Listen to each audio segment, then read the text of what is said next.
At midnight, Eric, the single dad, heard a soft knock on his door, so soft he almost thought he imagined it.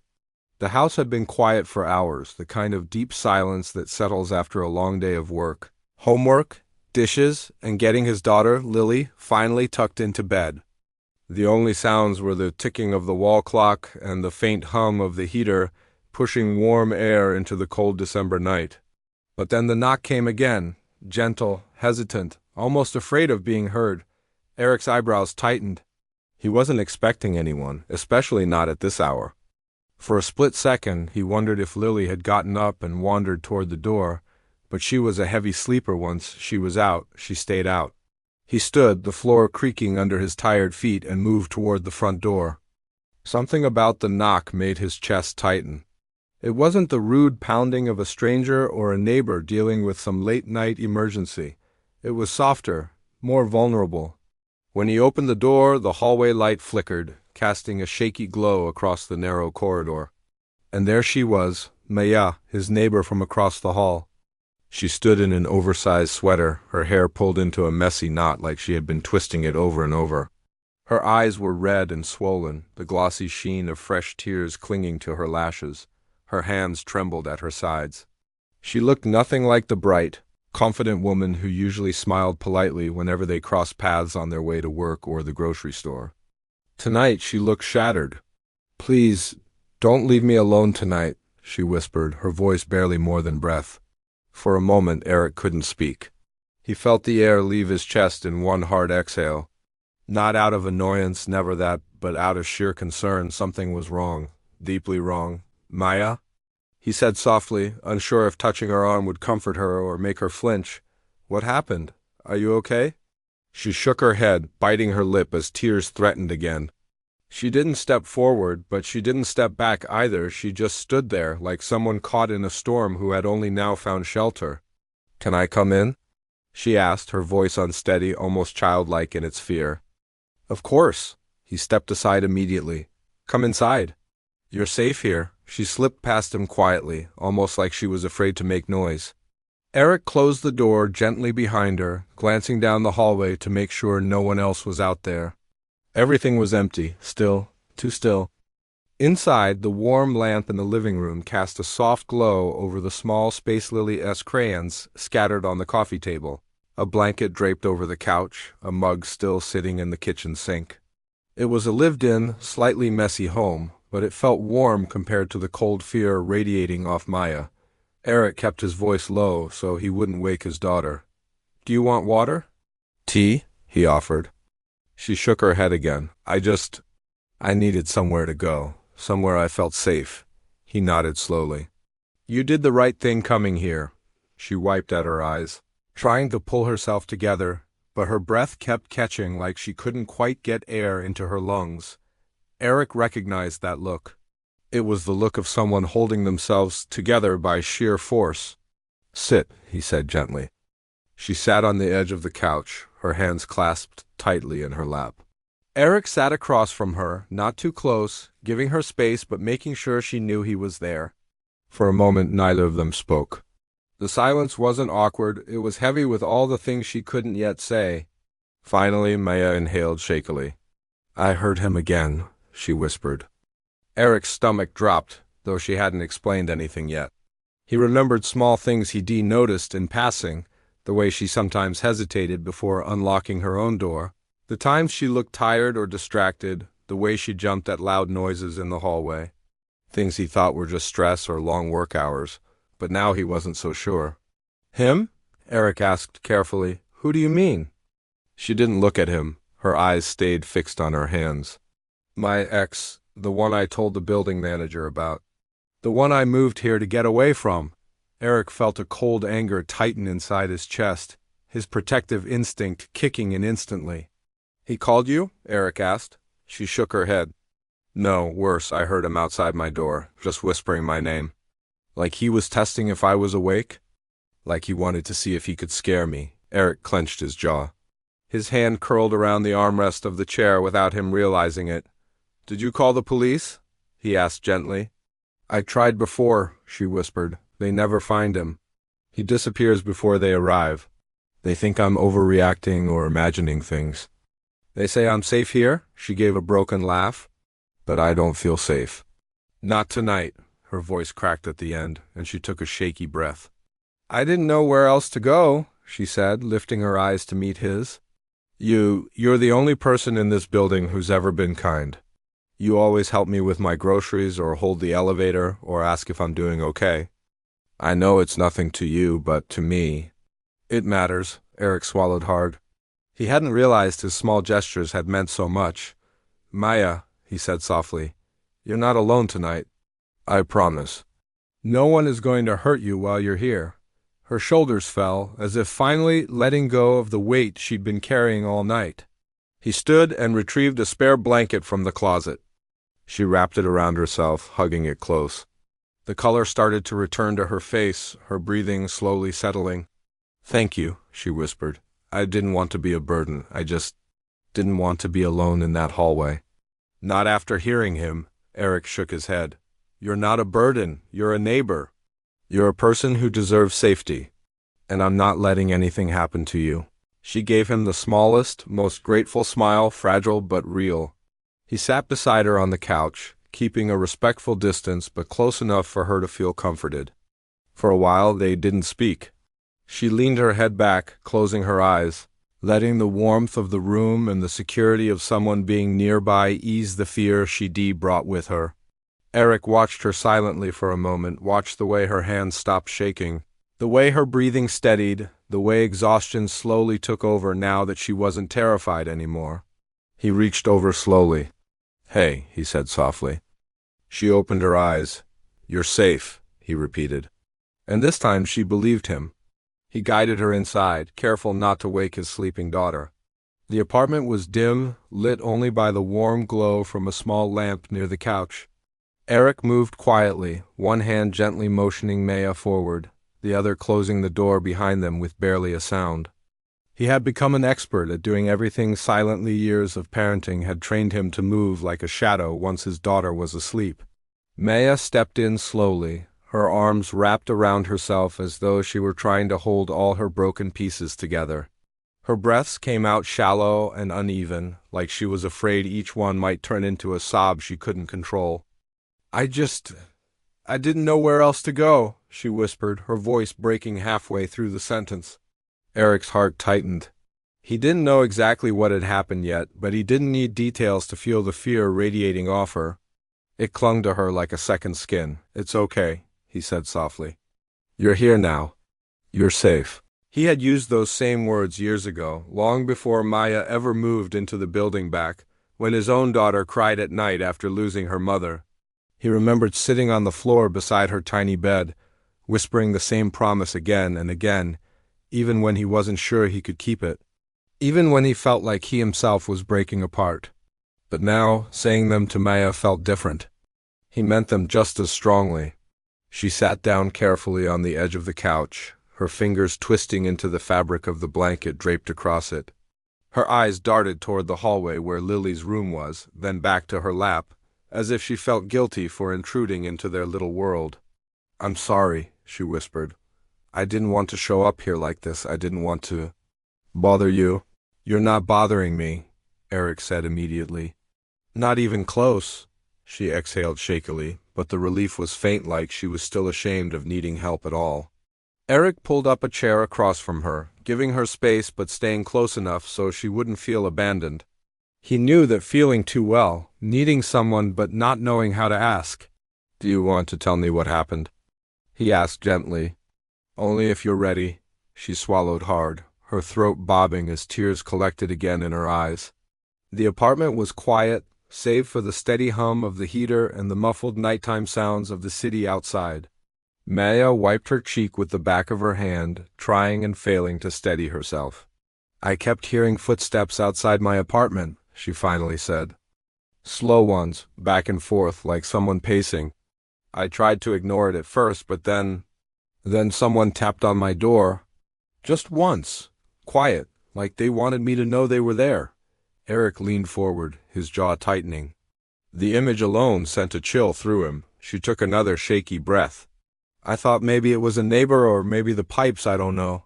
I tried to convince myself it was nothing, but then she closed her eyes, the memory tightening her whole face. And I heard him whisper my name. Eric froze. Your ex? He asked, already knowing the answer. She nodded, her hands gripping the edge of the couch cushion. I know it was him, she said, her voice trembling. I know his voice.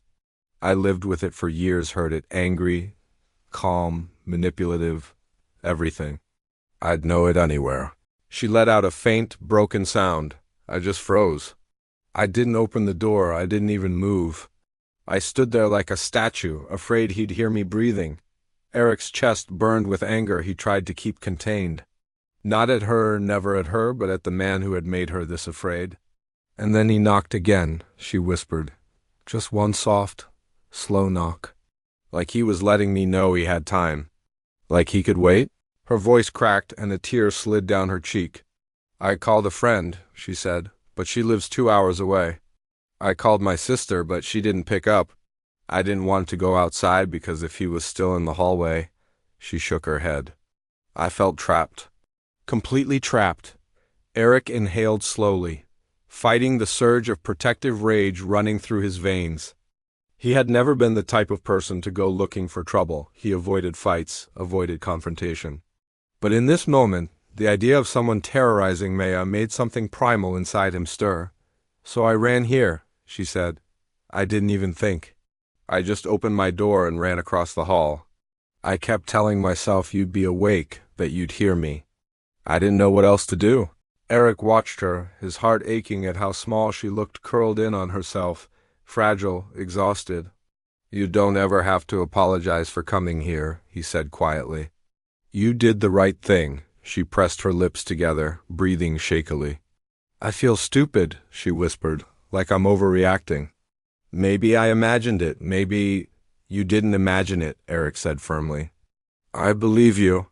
100%. That sentence made her look up at him, really look, like she hadn't heard anyone say those words to her in a long time.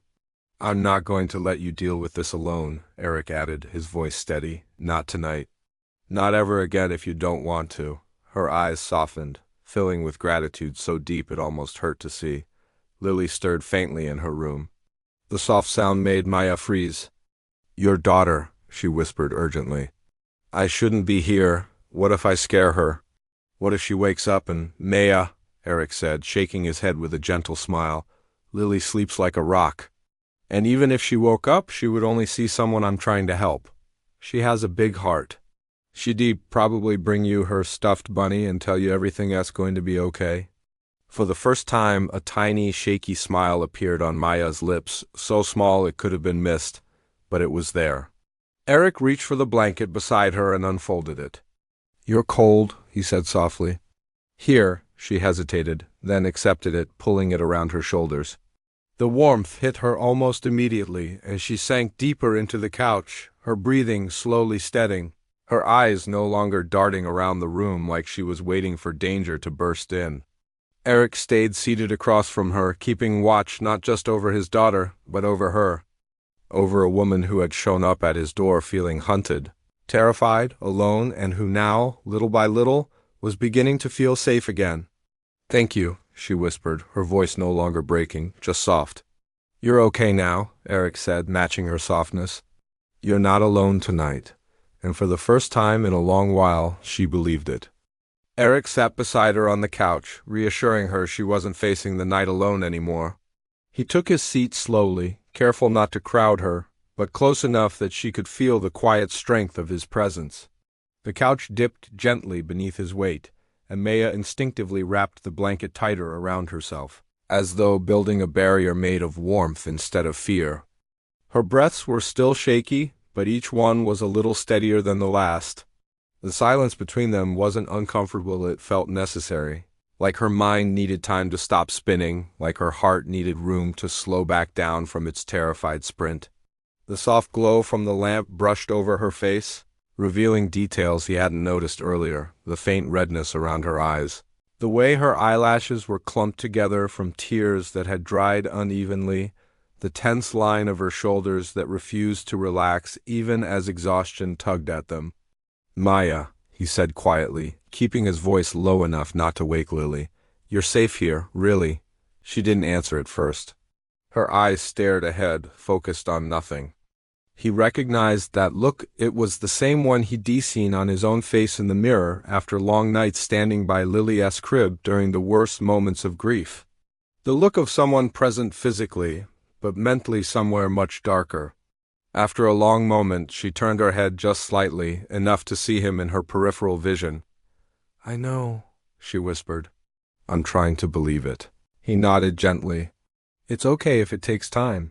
A shaky exhale left her lips, almost like relief but still wrapped in worry. You shouldn't have to do this, she murmured. I'm invading your space, your home. I didn't even think I just ran here like a child. You did exactly what someone should do when they're scared, he said. You found a safe place, she swallowed, her throat bobbing. Her fingers twisted into the blanket like she was gripping the only lifeline she had left. He leaned back into the couch, letting his posture soften, hoping she might mirror it. She didn't, not yet. Her shoulders were still stiff, tension held deep in her muscles like her body was bracing for the next moment of danger. Can I tell you something? He asked gently. She looked at him, her expression wary, like she feared he might tell her she needed to leave. Yeah, she whispered. I'm glad you came here. Her eyes widened, slightly surprise, confusion, and something else he couldn't name. No one should be alone when they feel afraid, he continued. And I'd never want you to feel like you are. Her lips parted, then closed again. She blinked quickly, her eyes glistening. I don't want to cry again, she whispered, fighting it. I've cried enough for one night. It's okay if you do, he said softly. That alone nearly undid her. She let out a fragile laugh, one that sounded more like a release than amusement. Her shoulders trembled, but not from fear this time, more from the relief of not having to pretend she was fine. Eric didn't reach out. He wanted to, but he held back. He didn't know if she'd welcome touch or shrink from it. The last thing he wanted was to add to her fear. Instead, he simply stayed solid, steady, unmoving. The apartment felt almost sacred in its quiet. Lily slept peacefully behind the closed door of her room. The heater hummed in a steady rhythm. Outside, the hallway was silent, the chaos left behind on the other side of the door. After a few minutes, Maya spoke again, her voice barely audible. Do you ever get tired of being the strong one? The question surprised him. Maya, he said softly, who told you I'm always strong? You just seem like it, she said, wiping at her cheek again. You raise your daughter alone. You work so much. You're always calm, always kind. You carry so much and you make it look easy. He shook his head slowly. It's not easy. Not even a little. She turned to face him more fully, her expression softening. There were nights, he said, and his voice tightened slightly as old memories stirred. After my wife passed, when I would sit in this same spot and feel completely lost. I didn't know how to be a dad and a mom at the same time, or how to pretend I wasn't falling apart so Lily wouldn't be scared. Maya's expression shifted into something tender sympathy without pity. I had friends who checked in for a while, he continued, but life moves on for everyone else. Eventually the nights got quiet, too quiet, and I hated feeling like I was carrying everything alone. He took a breath. So, trust me when I say this, I know what it feels like to need someone, and I know what it feels like when there's no one there. I don't want you to feel that way. Her eyes filled with emotion, gratitude, sadness, connection. She didn't look away. I didn't know all of that about you, she whispered. He shrugged lightly. We all carry things quietly, she nodded, understanding. What about you? He asked gently. Do you have anyone you can talk to? Anyone who really listens? Maya hesitated, her gaze dropping again. I used to, she said. But after everything with him, I pulled away from a lot of people. Or they pulled away from me. I don't even know anymore, she inhaled shakily. It's like I became too much trouble for everyone to handle. His voice deepened slightly, firm but gentle. You're not trouble. Her lips trembled again, this time from a feeling she hadn't allowed herself to feel in a long time, being believed. Maya, he said softly, you're not a burden. You're not dramatic. You're not asking for too much. He paused, letting the words sink in. You're a human being who went through something terrifying. And you needed someone. That's all. She closed her eyes as if the weight of those words soothed something inside her. For the first time since she arrived, her shoulders slowly, visibly relaxed. She leaned back into the couch cushion, her muscles easing, her breaths deepening, her hands no longer gripping the blanket like armor. Eric watched the change quietly, grateful she was starting to feel even a small measure of safety. After a long, gentle silence, she spoke again, this time with a softness he hadn't yet heard from her tonight. "Thank you for not pushing me away." He shook his head. "I won't, ever." The room settled around them, warm and safe. Eric didn't need to say anything else. And Maya didn't need further reassurance. For the first time that night, she no longer felt like she was facing the darkness alone.